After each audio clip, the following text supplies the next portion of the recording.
வணக்கம். Welcome to KRK ஆன்மீகம். ஓம் நம சிவாய. மௌனத்தால் ஏற்படும் நன்மைகள். குறிப்பிட்ட சில விஷயங்களில் நாம் பேசாமல் மௌனமாக இருந்தால் மிக மிக நல்லதென்று ஞான நூல்கள் கூறுகின்றன. குளிக்கிறப்ப, ஹோமம் நடக்கிறப்ப, சாப்பிட்றப்ப, இந்த 3 வேளையிலாவது பேசாமல் மௌனமாக இருந்தால் நம்ம உடம்புக்கு சக்தி கிடைக்கும்ட்டு சாஸ்திரங்கள் சொல்கின்றன. குளிக்கிறப்ப பேசிக்கிட்டே குளித்தோம்னா வர்ண பகவான் நம்ம உடம்புல இருக்கிற ஆற்றலை கொஞ்சம் எடுத்துருவாராம்.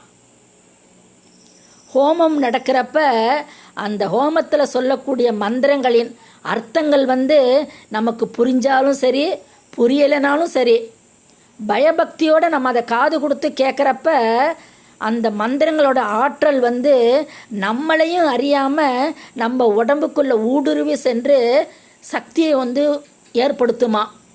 இப்படி இல்லாமல் ஹோமம் பாட்டுக்கு ஒரு பக்கம் நடந்துக்கிட்டு இருக்கிறப்ப அதை கவனிக்காமல் நம்ம அலட்சியமாக பேசிக்கிட்டு இருந்தோம்னா அப்போ அக்னி பகவான் கோயிச்சுக்கிட்டு நம்ம உடம்புல இருக்கிற கொஞ்சம் ஆற்றலை எடுத்துருவாராம். இது மாதிரி சாப்பிட்றப்ப அந்த சாப்பாட்டோட முதல் உருண்டையை கையில் எடுத்துக்கிட்டு அதை கண்ணில் ஒத்திக்கிட்டு தாய் அன்னபூரணியை மனசார பிரார்த்தனை பண்ணிக்கிட்டு எனக்கு கிடைச்ச மாதிரி மற்றவங்களுக்கும் சாப்பாடு கிடைக்கணும் அப்படின்னு நினச்சாலே போருமா. அதாவது நம்ம மற்றவங்களுக்கு சாப்பாடு கொடுத்தாலும் சரி, கொடுக்கலனாலும் சரி, அந்த மற்றவங்களுக்கும் சாப்பாடு கிடைக்கணும்னு சொல்லிட்டு அந்த நல்ல எண்ணத்தோடு நம்ம பிரார்த்தனை பண்ணுறோம் இல்லையா, அந்த நல்ல எண்ணத்தோட பிரார்த்தனையே நம்ம உடம்புக்குள்ளே சக்தியை ஏற்படுத்துமா. இதனால் இந்த சாஸ்திரங்கள் சொன்னது பிரகாரம் அதை பின்பற்றி நம்ம நடந்தோம்னா நம்ம உடம்புக்கு ஆரோக்கியமும் சக்தியும் கிடைக்கும். பிடிச்சிருந்தால் லைக் பண்ணுங்கள்.